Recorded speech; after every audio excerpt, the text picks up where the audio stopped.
Hello guys, welcome to Sumanth talks. మరి విజయ్ దేవరకొండ నటించిన Kingdom cinema ఎట్లా ఉంది ఏంటో మాట్లాడుకోవాలి. దానికన్నా ముందు ఏంటంటే, ఇప్పుడు రిమైనింగ్ హీరోస్ ఎవరైనా సరే, ఇప్పుడు రాజ్ తరుణ్ కానీ ఇంకెవరైనా నితిన్ కానీ, సో వీళ్ళు ఏంటంటే ఒక సినిమా ఫ్లాప్ అయింది అంటే నెక్స్ట్ సినిమాకి వెళ్ళాలంటే మనకి ఇంట్రెస్ట్ రాదు. బట్ విజయ్ దేవరకొండ అది అలా కాదు. ఎన్ని ఫ్లాప్స్ వచ్చినా, ఇప్పుడు లైగర్, ఫ్యామిలీ స్టార్, ఖుషి అని చెప్పి ఎన్నెన్ని ఫిలిమ్స్ ఆడలేదు అనమాట. కంప్లీట్ డిజాస్టర్లు అయినా సరే తన నెక్స్ట్ సినిమాకి ఎలా లేదన్నా మనకు హైప్ అనేది పెరిగిపోద్ది, ఎలా లేదన్నా ఇంట్రెస్ట్ అనేది వచ్చేస్తుంది అనమాట వెళ్ళిపోవడానికి. అదే ఇక్కడ ప్లస్ అవుతుంది విజయ్ దేవరకొండకి ప్రతిసారి.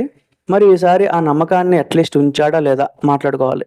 కింగ్డమ్ సినిమా స్టార్ట్ అయిన 10 నిమిషాలకే మనకు అర్థమైపోద్ది ఏంటి అంటే, ఈ సినిమా ఒక కేజీఎఫ్, ఒక సలారు, అలాగే కొన్ని కొన్ని సినిమాలు ఉన్నాయి, వాటిని రిఫరెన్స్గా యూస్ చేసుకొని తీసినట్టు అనిపిస్తుంది అనమాట మనకి. అయితే మెయిన్ ప్లాట్ ఒక బ్రదర్స్ మధ్య జరిగే స్టోరీ. సో వాళ్ళ మధ్యన జరిగే ఒక ఎమోషనల్ కోర్. అయితే ఇప్పుడు జనరల్గా ఒక ఛత్రపతి సినిమాలో కూడా మనం చూసాం, శ్రీలంక బ్యాక్డ్రాప్ ఉంటుంది. సో వాళ్ళు అక్కడ నుంచి వచ్చేసి ఇక్కడ ఎలా స్ట్రగుల్ పడ్డారు. బట్ ఇక్కడ ఏంటంటే కంప్లీట్ ఒక ఆపోజిట్ ఉంటుందన్నమాట. బట్ కనెక్టివిటీ అనేది ఇండియా శ్రీలంక రెండు దేశాల మధ్యన ఉండే కనెక్టివిటీని బాగా చూపించారు, అంతా ఎస్టాబ్లిష్ చేశారు. బట్ స్టిల్ ఆ టెక్నికల్ వాల్యూస్ ఏవైతే ఉంటాయో అవి అనుకున్నట్టయితే మనకు పడలేదన్నమాట. ఇక్కడ మెయిన్ థింగ్ సినిమాని కాపాడింది ఏమైనా ఉంది అంటే, ఇప్పుడు ఫస్ట్ హాఫ్ మనకి అంతా చూస్తున్న కొద్దీ చాలా ఎంగేజింగ్గా చాలా బాగుంది. సో అక్కడక్కడ ఒక హాఫ్ అన్ అవర్ అట్లాగా డ్రాగ్గా ఉంటుంది, ఏదో చూడడానికి కొంచెం బోర్ అనిపిస్తుంది. మిగతా ఫస్ట్ హాఫ్ అంతా కూడా చాలా హైలైట్గా తీసుకెళ్ళాడు గైస్.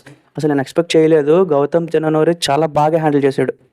ఫస్ట్ హాఫ్ అంతా హైలైట్, ఇంకా చాలా బాగుంది. ఇంటర్వెల్ ఆ ప్లాట్ వరకు, ప్రీ ఇంటర్వెల్ నుంచి సో ప్రీ తీసుకెళ్ళడం చాలా హైలైట్గా ఉంది.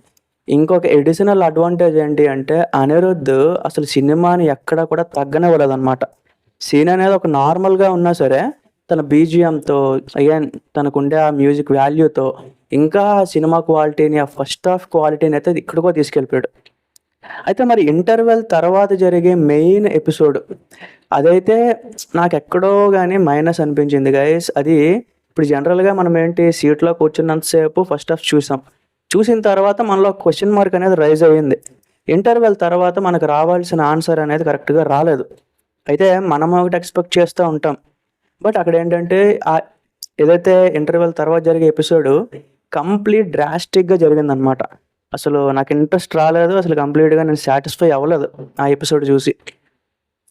ఎప్పుడైతే ఆ పోస్ట్ ఇంటర్వెల్ ఆ సీన్ పడిందో అక్కడి నుంచి కూడా సినిమా అనేది స్లోగా డౌన్ అవ్వడం స్టార్ట్ అయింది.